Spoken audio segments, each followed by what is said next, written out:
So we're gonna call a meeting to order at, is Peter here? Nope. No Peter. He can watch the video too. Okay.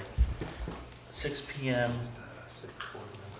Can you just state your name for us? Alan Block, B-L-O-C-K. And I'm gonna spell your last name wrong. It's Nick, like the boy's name, N-I-C-K. Sometimes I spell it differently, so. Okay, and then who do you have on TV? We have Dana Soros, Kate Rideout, Lori Garland, someone named Meredith, I think I know Meredith, Tracy Gamache, Wesley DePieza, Brian Thompson. You know what, why don't you write them down for me? Yeah, I can write it down. Okay. So we're calling the meeting to order. Everybody's here. The gang's all here. We have 3 board members, 1 remote, 2 locally. First item of business is addition or deletions to the agenda. And I don't think I have anything. You guys? I don't have. Nope. No, Kate? Do you have any? Nope. Okay, cool. That was really easy. Consent agenda, the minutes of July 19th, 2021, which was a work session, because I don't think they were here at the last meeting, in the August 2nd, 2021. And I do have 2 things of correspondence. We have from the school, we have from an email that was sent to me, and I forwarded to Bill. And it says, "Hi Rich, my name is Megan Carroll, and I am a mom in Wardsboro and was very interested in taking up the open school board position. I was wondering how the process goes in order to take this position. I look forward to hearing from you. Thank you, Megan Carroll." So I forwarded that to Bill so that we can, is there any way I don't have to be so big on the screen? It bothers me. That's him. Okay. So I forwarded it to Bill. You want me to do that? And we will discuss that. I'm sorry. So Bill is going to advertise the open position in the newspapers, and I asked him to get it on the Bucketville News. Is it with the Bucketville? I can do that. Will you do that? I can do that. Then Yeah, let Bill know. absolutely. Sure. And Bill's going to run it, the Reformer and the Deerfield Valley News. Deerfield Valley News, thank you. And then he's going to, and then I think there was something that was supposed to go home to the parents from the schools, right? Yeah, we'll send ours home with our Yeah. next With the communication with Okay, families. and then our next meeting is September 20th, so we would ask that everything be turned in before that. And then if there's multiple, if anybody has any interest, that they'll need to send a letter like Megan did. And then if there's multiple people, we'll meet with them before the meeting on September 20th. So it'd be nice if we could get them in by like the Wednesday before, which should be, so that would be like 5 days. So like the 15th, is that a Wednesday? Let's see. Anybody? 18, 18, 17. Yes, it's 15. Okay. September 15th. So let's say we'll have them in by September 15th. Does that work okay for you? It's fine for me, yep. Kate, does that work for you? That sounds excellent. Okay. Wednesday, September 15th is the deadline. Yeah, by 5 o'clock, and they have to, they can submit them at the school or wherever, but the preferable place would be the superintendent's office. So maybe if you just check with Bill and make sure how he wants to word that. Yeah, he sent us some language. Okay, perfect. He did. We might have Perfect. missed the deadline for the Bucketville. I think it's the 10th. That's what I was thinking. For the 10th for the September bucket? Yes. Yeah.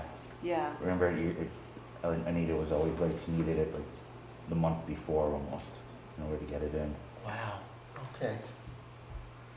I don't want to wait till October though, because we're going to be in the budgets. I can I would ask. just put it on front porch forum. Well, I don't have access. I can just Just throw can in you- an email. Yeah, and see if what you they- can do Sure. for us and just see if they can do like a last minute entry thing. I'll do that. Okay, are we good? Kate, are you good? I'm good. Are you okay? We didn't get the minutes.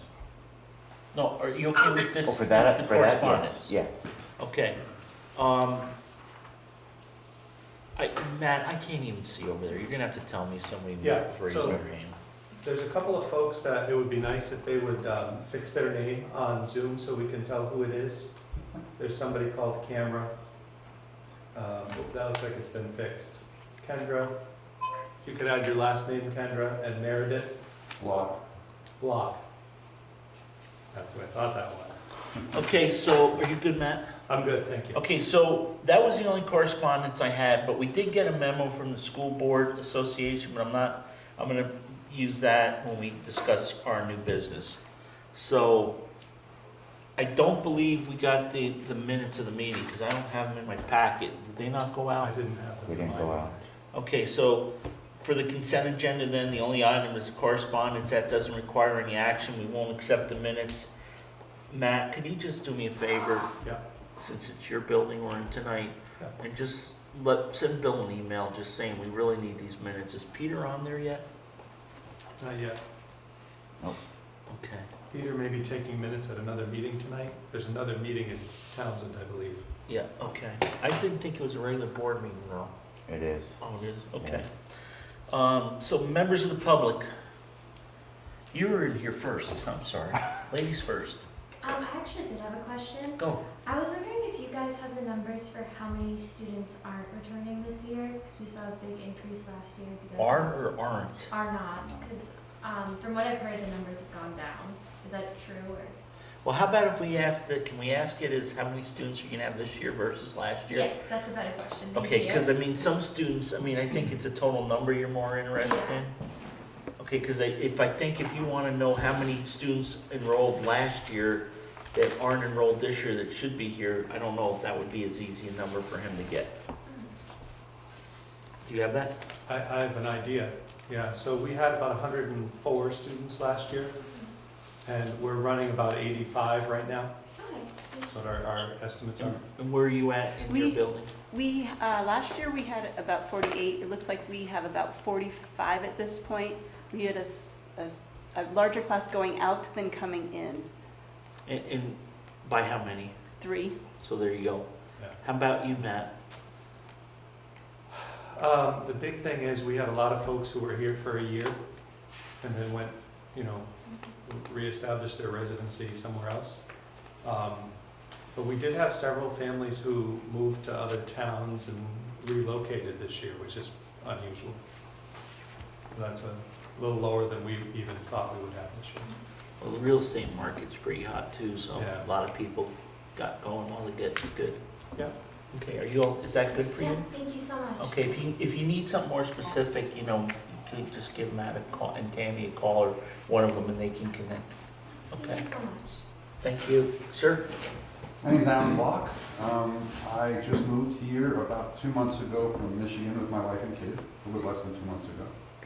I came to introduce myself to you guys, to thank the school board for doing the annoying work that you have to do sometimes. Uh-oh, that's never a good prelude.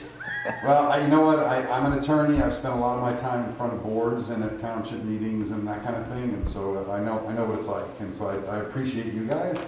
One of the main reasons we moved to Dover was the school. We have a 6-year-old, and the Dover school has such a reputation that's one of the main reasons we moved here. One of the main reasons we moved to Vermont, besides the fact that I grew up skiing at Stratton, I grew up in New York, and my parents have had some place up near there since I was a little kid.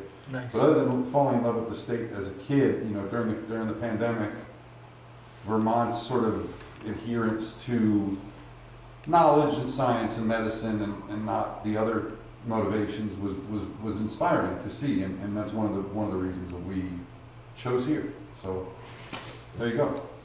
Thank you. I'm really sorry, but I get a headache that just won't quit. So it's not what you're saying. Don't worry. Okay. Don't worry at all. Okay. Well, it's nice to meet you. You too. You too. We didn't introduce. I'm Rich Warner. I'm the board chair. I'm sorry. This is Mark Schauber from Dover. and that really cute dog up there. I saw the poodle. Yeah. A golden retriever. Was it golden? That's That was all easy. glasses on. So Kate's a board member from Wardsboro. Mark and I are from Dover. We're currently having, as you just heard, an open position from Wardsboro. The other gentleman had a meeting, he sent me an email, said he wouldn't be able to get on till 7. I don't think we're gonna be here at 7. Hey, folks on the internet, and you're gonna have to raise your fake hand or whatever so that Matt can recognize you. Anything from the public on the computer? Is there anything, Matt? No hands. Okay, the next item is. Wanna let Laura Pardon? introduce herself? Yeah, oh, I'm sorry, Laura. You just grabbed a seat, so. Sorry. Laura Sibilia. Members of the staff, is there anybody on the staff that would like to say anything? All set, Matt? Okay, please, if guys just raise your hand and make sure you, if we don't say anything, then you can unmute yourself and just get our attention, but I really am having trouble seeing the screen tonight, sorry. So the next item and the main reason we're here is the AOE DOH guidance for returning to school. And my understanding is that you guys had your first in-service thing today, correct? Or you mean you had your new teacher orientation? How'd that go? Went well. But it's just new teachers and administration that goes Right. at Leland and Gray? This was at Newbrook. Newbrook, today. oh, Yeah, interesting. So the center of the universe has moved, what? Yeah. No, just a new attendee, that's all. I'm moving. Okay. Not you. Okay, so basically, because we're no longer in a state of emergency, there can be no edicts from high up on the hill in Most Peculiar and Barry, where the Commissioner of Education sits. So it's going to be up to individual schools and or boards to decide how they want to operate when school reopens and it's wonderful that they give us all sorts of advance warning. When does school open, guys? September 1st is the first day. Oh, okay, cool. So, the superintendent submitted a letter to us that says the WCSU leadership team, cabinet, and principals and our COVID coordinator met this morning, which was August 9th, to discuss the COVID-19 advisory memorandum that was issued on August 4th of 2021. We're all in agreement that absent the governor declaring a state of emergency and requiring adherence to the directions outlined in the memo, we recommend that WCSU and in each individual school board mandate that we follow the memo's directives. We recognize that absent further state action, the authority for a mandate to follow the advisory memorandum lies with each board. Further, we recognize that mandates are divisive divisive with many people on both sides of the issues. We aim to provide clarity to students and families as we begin the school year. We recommend that the boards take this action in order to provide the safest environment under the current conditions, so that students can attend and remain in school for in-person learning as long as possible. We suggest the boards take up a motion at their board meeting along the lines of the River Valley's board mandates that the River Valley School District adheres to the COVID-19 advisory memorandums and directs the superintendent, principal, and all employees to follow the memorandum's directives. Thank you for your consideration and your leadership in serving the school. So I want to just say that before I open it up for discussion, Wyndham Central Executive Committee adopted this at our meeting last Wednesday, which was the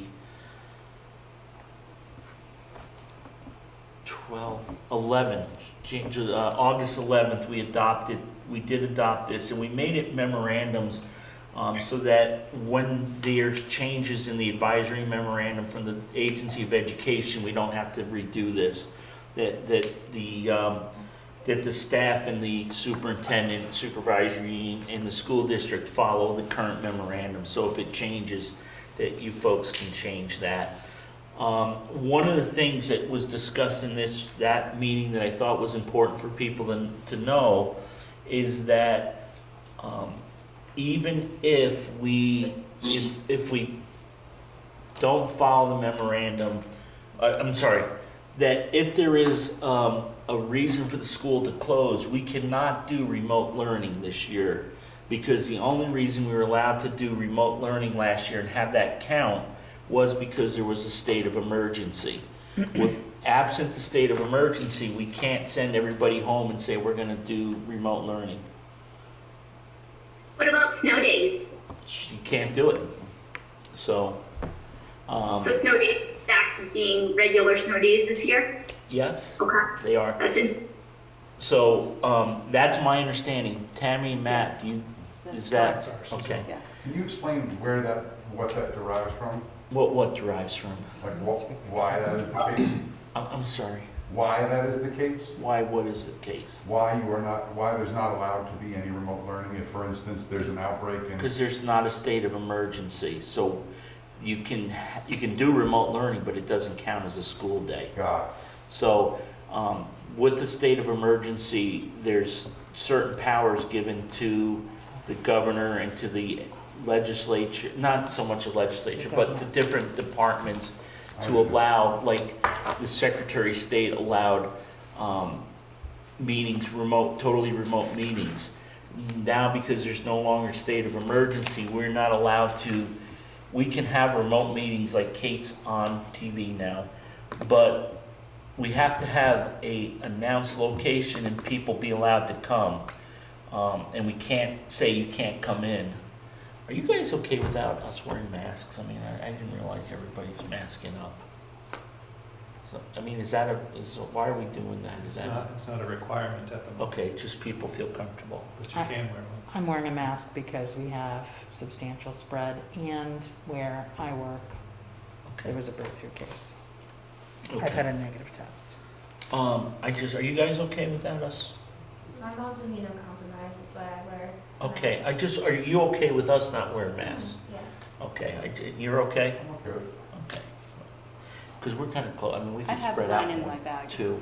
No, I have one in the truck if we have to, but, so anyways, the COVID-19 advisory memorandum was written August 4th. It's to superintendents and heads of independent schools. It's from Daniel M. French, Secretary of Ed, and Mark A. Levine, Commissioner of Health. COVID prevention measures for the fall. So the background, our goal is to maintain full in-person instruction throughout the school year. We will work to continue to transition to a point in time when addressing COVID-19 is more like managing the impacts and disruptions of seasonal influenza.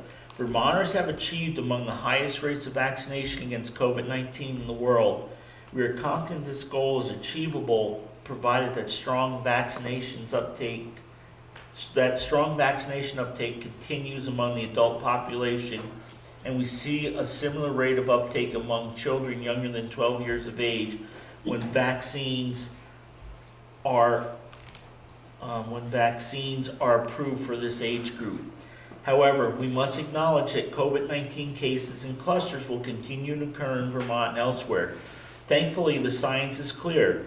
Vaccines are very effective at preventing COVID-19 cases and even more effective at preventing hospitalization or worse outcomes. Based on current data, it appears that a state of emergency will not be justified this year. Because of this, we will issue a series of advisory memos instead of formal guidance documents. These advisory memos may be updated, thank you. These advisory memos may be updated in response to changing operating conditions. This first memo is to guide local decision-making for the opening of the schools for the 21-22 school year. COVID-19 prevention strategies for opening schools. Stay home when sick. School health personnel should use the COVID-19 and pediatric patient flow chart, pre-K through grade 12 triage, evaluating, testing, and returning to school in partnership with pediatric providers and families to guide medical decision-making.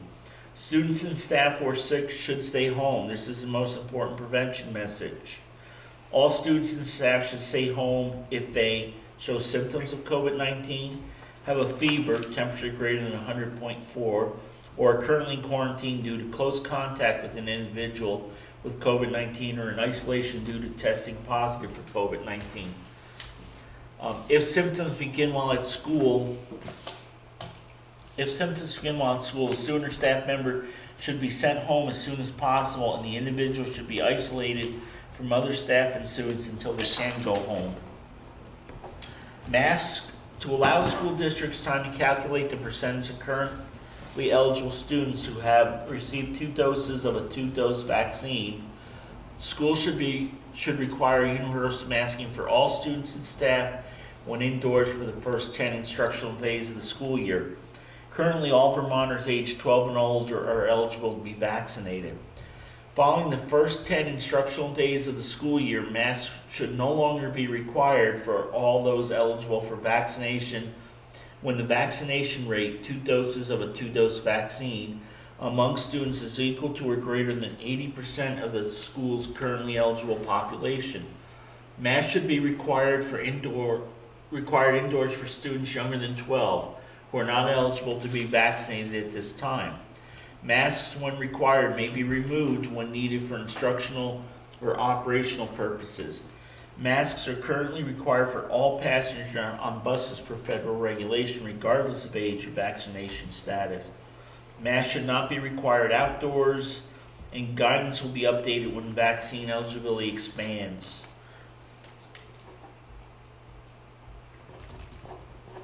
Surveillance testing will continue. Surveillance testing and contact tracing. Surveillance testing will be offered to schools for both students and staff. Schools should continue to participate in contact tracing as requested by the health department. More information on what to do when there is a positive COVID-19 case in pre-K through 12 schools, child care centers, camps, and out-of-school programs, and contract tracing can be found at the Vermont Department of Health website. There also came out Thursday a memorandum from the Vermont School Boards Association. Do you guys think I should read this? It basically repeats what was from the AOE. You know what? Let me just read this real quick, and then we'll get into discussion. We're providing this information for educational leaders because the dynamics for responding to COVID-19 as it relates to Vermont public schools and school communities have changed and may continue to change. Because Governor Scott's declaration of a state of emergency ended in June, decision-making responsibility for COVID-19 school operations has shifted back to local school districts. 16 Vermont statutes annotated section 834 subsection A states, each school district and its employees owe its students a duty of ordinary care to prevent the student from being exposed to unreasonable risk from which is foreseeable that injury is likely to occur. And that was in quotations.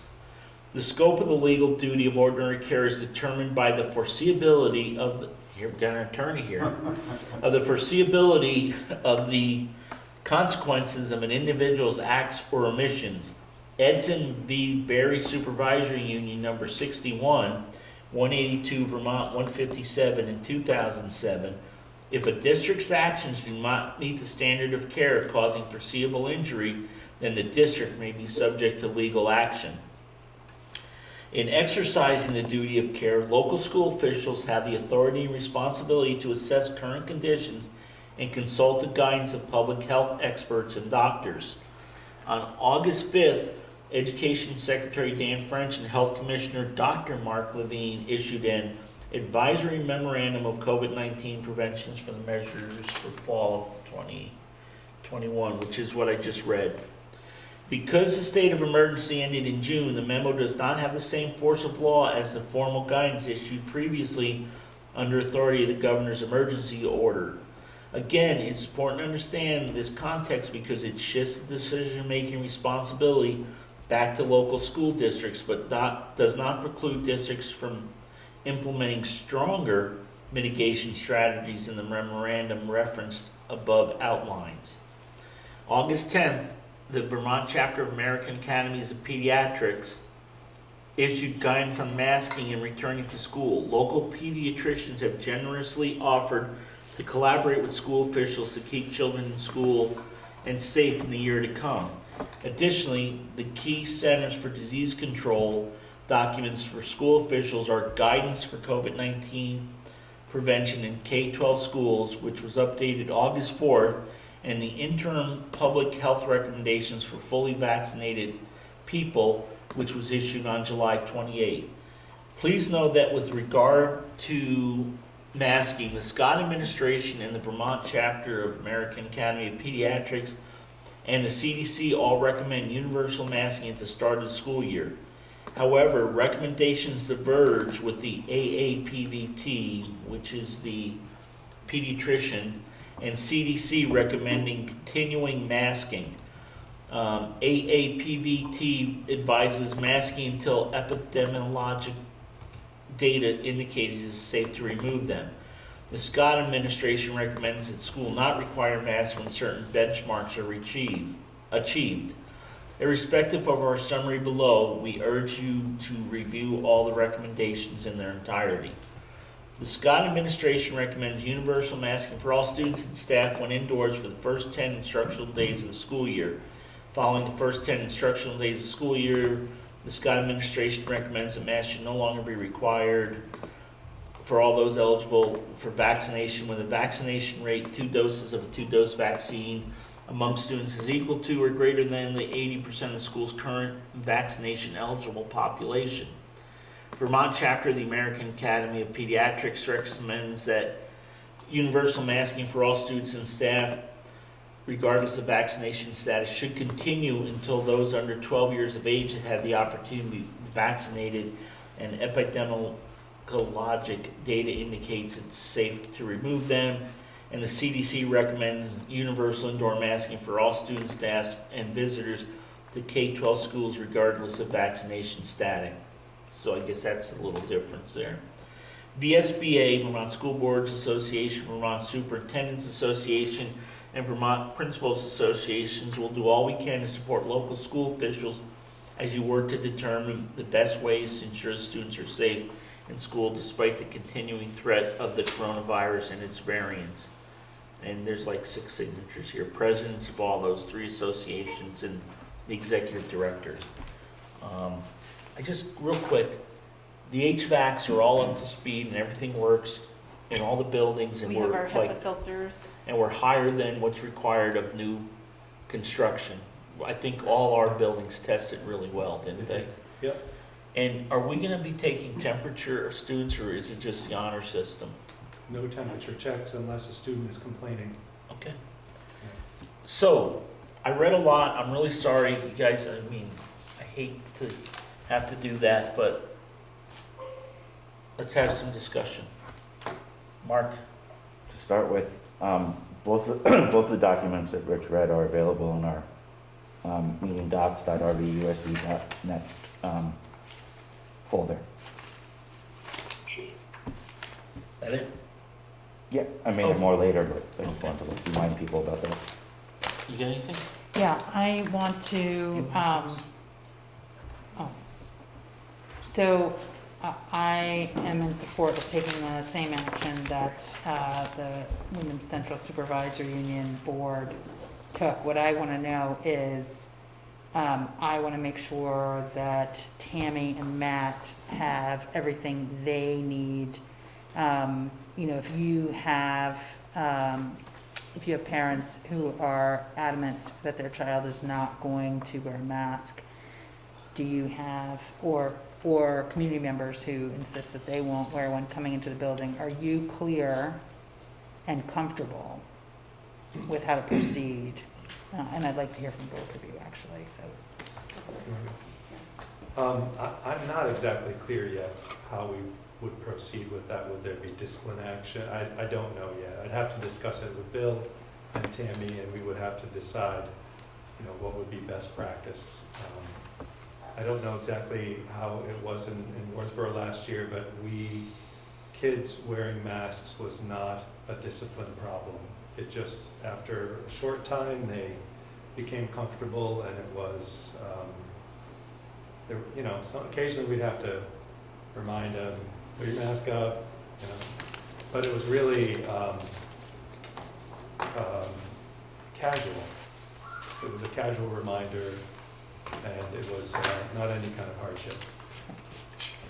Didn't have any adults in the building last year. The buildings were closed to the public.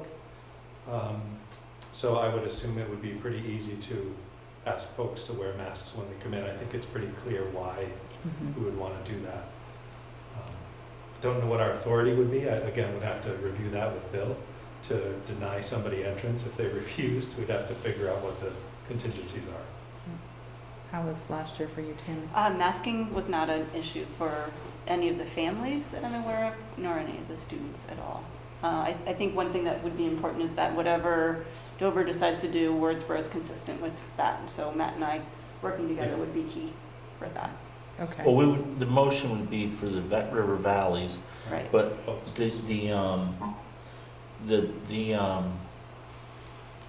however you guys enforce that, Right. that's not a board decision, that's definitely an administrative decision. So, the last thing that I have to say right now is that, in looking at the data, I understand the arguments that some are making about not wearing masks and that, oftentimes we see, children may not have as severe a case. But I think what we have been managing for all along, what we are seeing tragically demonstrated, we were right to be managing for all along, is our healthcare, is the capacity of our healthcare institutions. And so, with this outbreak, as we are seeing more increasing spread of this Delta variant and breakthrough cases, I feel really strongly that we should move that forward. And I also feel pretty strongly that if necessary, we may see another state of emergency. I don't think that we're at that place, another state of emergency, but I don't think we're at that place. So. Well, that's nothing we can do anyways. That's my speculation. What's that commercial? We answer to a higher authority. Yeah. So that's what I have to say. Do you want a motion? No, not yet. I don't know if Kate wants to say anything or public or anybody else. Okay. Kate, you all good? We had a really successful year last year with not having transmission, at the schools based on masking, and I think that really goes to prove that the science is accurate and masking works. And I'd personally like to see every member of our school community stay safe. And since most of our population is, pre-K 3 through 6th grade and aren't eligible yet for vaccines, I think it makes sense to keep the kids as safe as we can, keep our teachers and administrators and staff safe. Thank you. Bill, you got any public? Bill, Matt, I'm sorry. No hands, Rich. Okay. My name is Renee DePisa. I cannot figure out how to raise my hand on here. So I do have a question, and it was very hard for me to hear what you guys had said, but what accommodations will be made for families that choose not to follow the COVID-19 advisories and comply with any mandate? Will the children be denied an education if they don't wear a mask? It was hard for me to hear what you guys were saying once you put the mask on, actually. I didn't say anything when I put the mask on. No, Matt, and the other woman, I couldn't hear what they were saying. Okay, so I believe what they said was they're not sure what they're going to do if somebody refuses to put a mask on. But if the board mandates that there's going to be masks, then yes, students will need to wear masks in the building.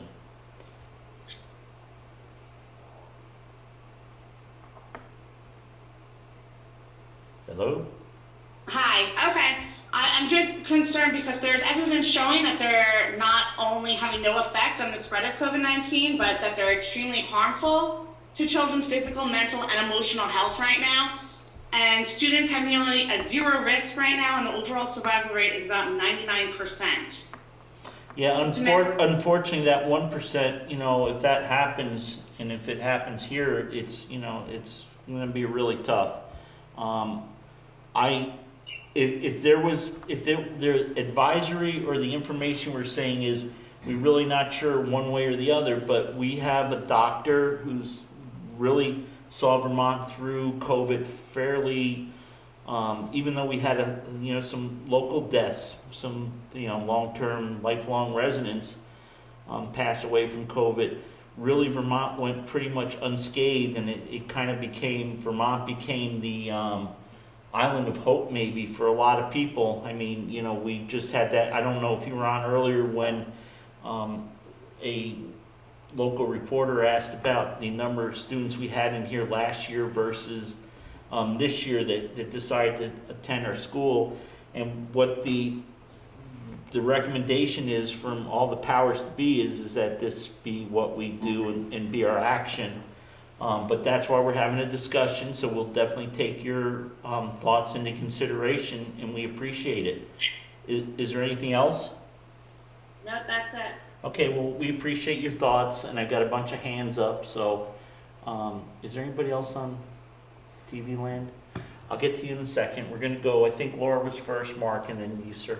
Yeah, I think it's just important for us to be clear that, like mandated vaccines, when we have these types of policies in school, families they can opt out by unenrolling and participating in a homeschool program. That's certainly something that a number of families have participated in, and there are really good curricula available for that, I know. And a number of families probably that are able to help advise if that's something that a family chose. Okay, Mark?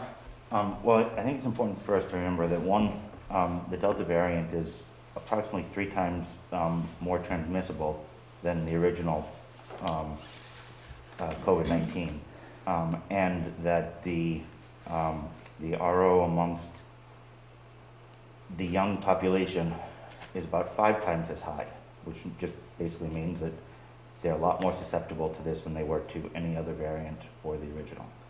So I think it's absolutely, to me, there's no question that we need to have a mandate. Okay, sir. Alan Block again. I just wanted to express my support for an indoor mandate. If there's kids that genuinely have a medical problem with it, for an exemption for them, But if their doctor explains what the medical problem is, and they try and solve it first. But other than that, I think, at least for my kids, like I said, I'm here because of your island of hope. That's why I'm here. And That's a copyrighted expression. that's pretty good. It's pretty good. And a lot of people are here because of that. And I got one kid, and I'm not gonna be able to have any more. And I don't want her to get sick. I don't want her to have lifelong issues, which we're seeing more and more of these lifelong issues now. And I think it's cheap insurance. This thing, it's not that big a deal. If it's a big deal, go to the doctor because you got a problem.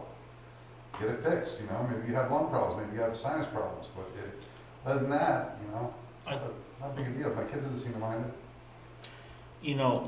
I do know that I heard or I read or I saw something where some younger children are having issues because they need to see expression and they need to see, and that's part of the teaching thing. But it also states in the paperwork that if practical, so if there is something that a teacher needs to do something to explain to children, I think you can do that. He brought up a really good point, and I thought there was something about that in there, is you can make an exemption for somebody for a medical reason or not. No. I would have to reread. I don't recall that. Was there any? What is there on it? Yeah, I would really be opposed to that, Richard. What? Asking the staff to start with making exemptions. No, it's not the staff that will make the exemptions, it's the administration. Still, there are staff. That there's more in the folder than what's in that. Okay, I mean, I guess you're gonna have to deal with that if somebody brings in something that says, my doctor says it's unhealthy for my child, we're gonna have to make some kind of arrangement. But I guess it would be just like if a child got the measles and couldn't come to school, we would have to do something to help them out, so. Is it accurate that there's no masks outside for anybody? Correct, Right, yeah, yeah. So it's only when they come in the building. just indoors, yeah. Now, so that also, while we're having discussion, that brings up a couple other issues. So if that's the mandate, then we all should, when we do this, we have no choice, but if we have a school board meeting in the building, we all gotta put our masks on before Correct. we come in. Right. Okay. We also had some teachers in our schools last year that were also very successful with doing outdoor curriculum elements too.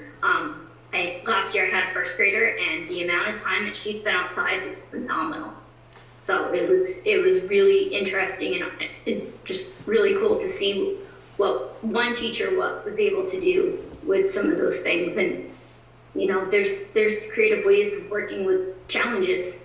And so that's something to remember too. And again, it's not the middle of the winter. Kate, you bring up a really good point. I mean, last year, you know, we didn't have the ventilation system we did, and we were able to open successfully.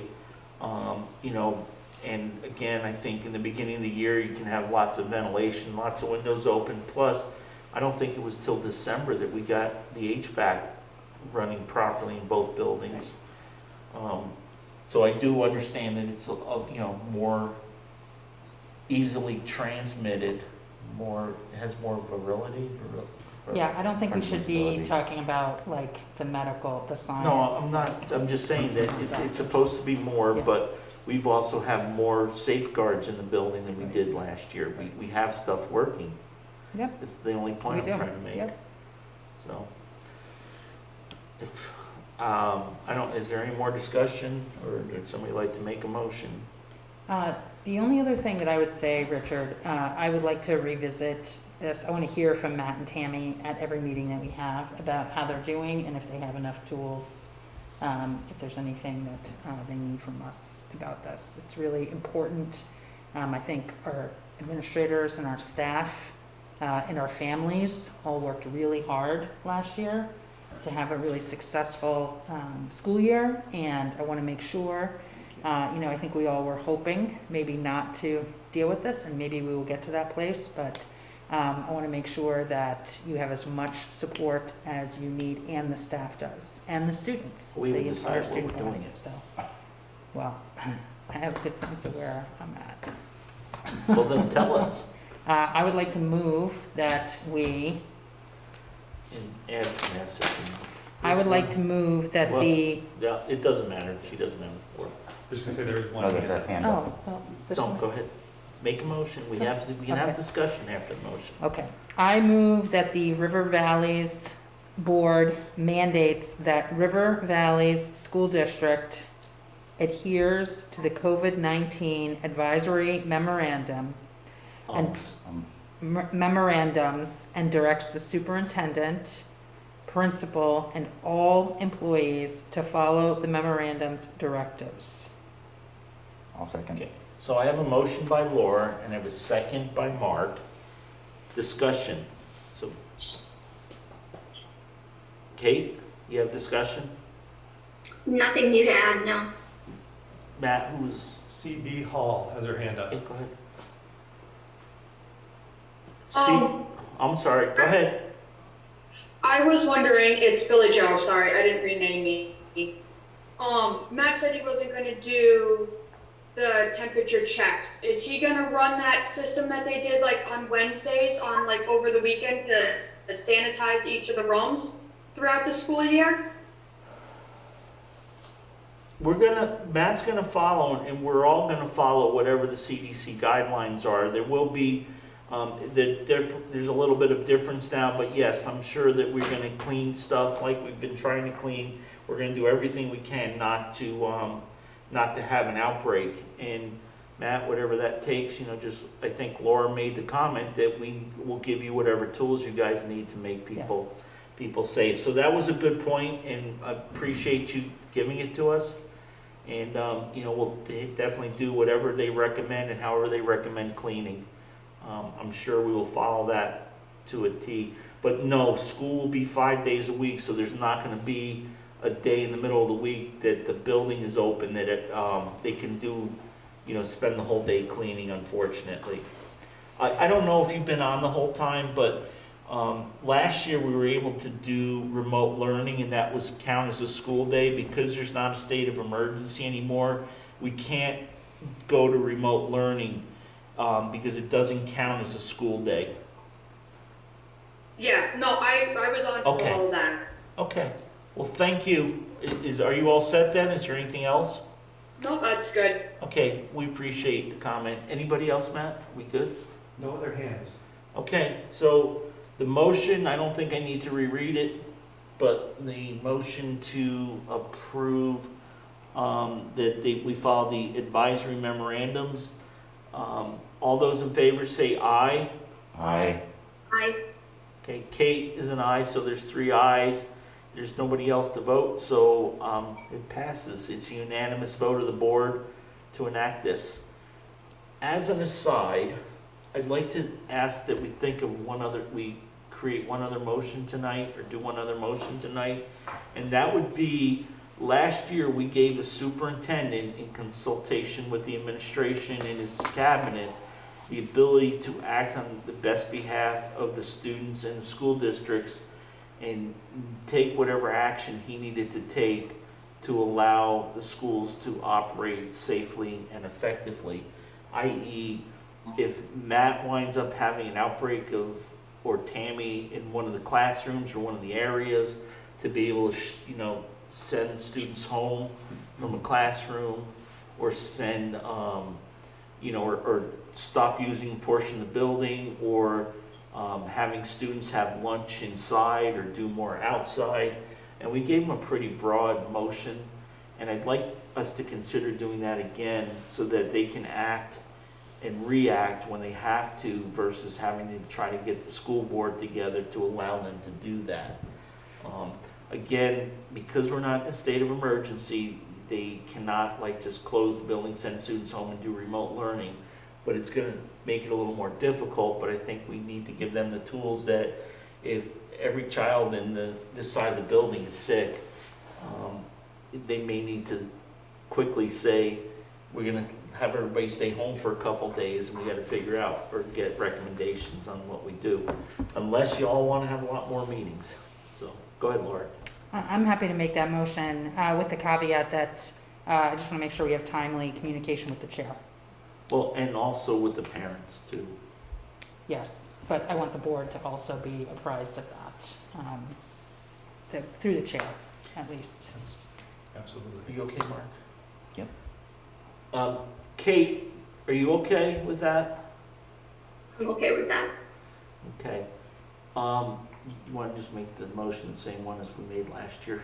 Oh, sure, because it's right here in my Yeah, little no, just- mental filing cabinet. Just Richard, state, let me just no, pull the it out. motion is that it'd be the same motion as we Okay, I'd like, approved last year. really? That's what we did for Wyndham Central, because I couldn't find it. Okay, I would like to make the But same, be- I would like to say, make But this, before you make Yes. that, do we actually have a motion? Yeah, we made a motion last year, I thought we, in the beginning of the year, to allow the superintendent to take whatever actions I'm were gonna make a necessary. motion. okay. So I move that we allow the superintendent to take whatever actions he thinks are necessary in consultation with our school administrators related to the COVID pandemic, and that he communicate those actions to the chair as soon as possible. Second. You okay with that? Okay, so we have a motion and a second. Do we have any, Kate, are you good? Do you have any discussion? No discussion.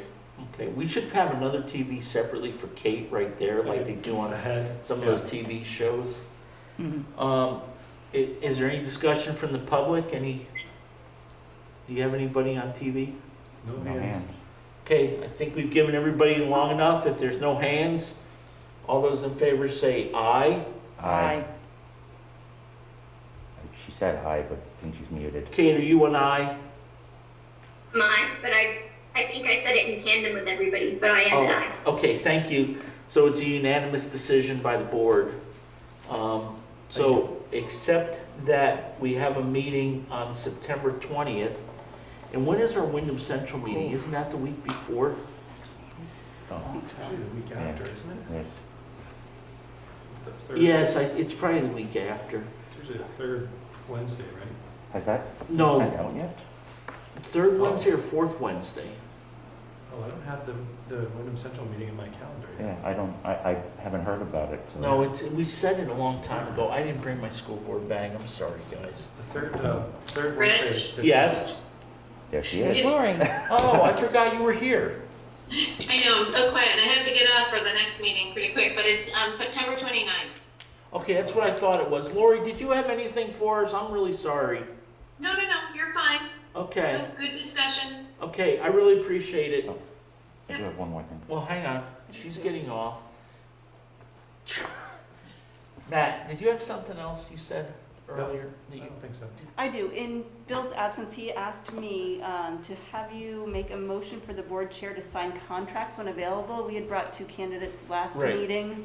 The They're still contracts not are ready? I have one, I don't have the other. So he asked that you make, or someone make a motion to have the board chair sign contracts For when what available. positions? Well, I have one for Nurse the, and art, right? yes. Okay. No, art and Art and Spanish. Yeah. Art and Spanish.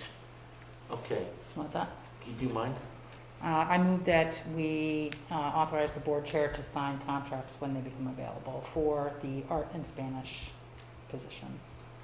I'll second. Okay, so we have a motion by Laura, second by Mark. Is there any discussion? Done. Okay, no hands? All those in favor say aye. I Aye. It's a unanimous decision. Are you set, Tammy? I'm set, thank you. Okay, do you have one you want me to sign? Yes. Okay. Laura, then Mark, and then if there was anybody else.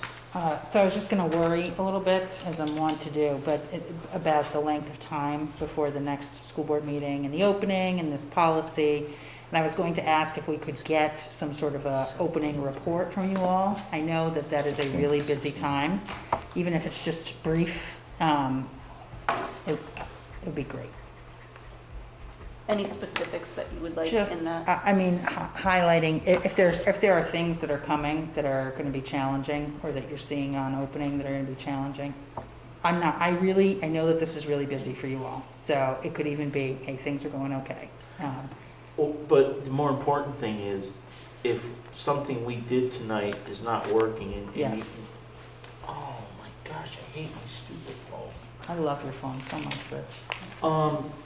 Anyways, that we need to have an emergency meeting within 24 hours. We can warn an emergency meeting, and we can also, just let the board members know what it's all about and let the public know. So definitely, if you find that things aren't working or we need to do something different, and and I'm going to let Mark go, but if we're going to be back to masking up, we may want to consider a different place to have the board meeting, just so we don't have to wear masks. And we should have hand sanitizer then too, if it's getting that crazy. Mark, you had one more thing you said? The policy committee will be meeting September 10th at 9 a.m. via Zoom. Oh, the Wyndham Central or the, No, Oh, 'cause I have isn't not. it- I have not heard from Bill about that. okay, because I thought he wanted to have one before the meeting at the end of September, but He hasn't I'll contacted let me me, so. find out. Mark, I have one question for you too. Anything on the transportation committee? Did I not email you? Just send an email out to the whole list. Did I send? I'll talk to you after. Okay. Kate, are you all set? I am all set. Okay. Dwight just came in. Who? Dwight. Dwight, we're all done, Dwight. Thank you for coming. I'll call you tomorrow. His audio's not in yet. Is there anybody from the public? No other hands up. So, we need to make that magic motion. It was a quick one. I just want to thank everybody for coming to the meetings. It's great to see you here. It's really important that we all kind of try and maintain some good, clear communication. So I move we adjourn. How many people? 16, remember last I checked, down to 15. But at the maximum, we had 16. Cool. But that includes Galen and me as well. Oh, but then we got 2 more, so it's Yeah, 18, yeah. so that's that was, if we used to have 2 come to a school board meeting, we got a lot. Two. That used to mean we were in trouble. Yeah. Okay, so we have a motion to adjourn. Good thing the cat's not in the bag. I'll put the cat back in the bag pretty quick. You all set, Mark? I'm all set. Okay, all those in favor say aye. Aye. We're out of here, guys. Good meeting. Thank you, everybody. We'll see you all at the end of September. Please keep in touch if there's anything going on that we need to be aware of.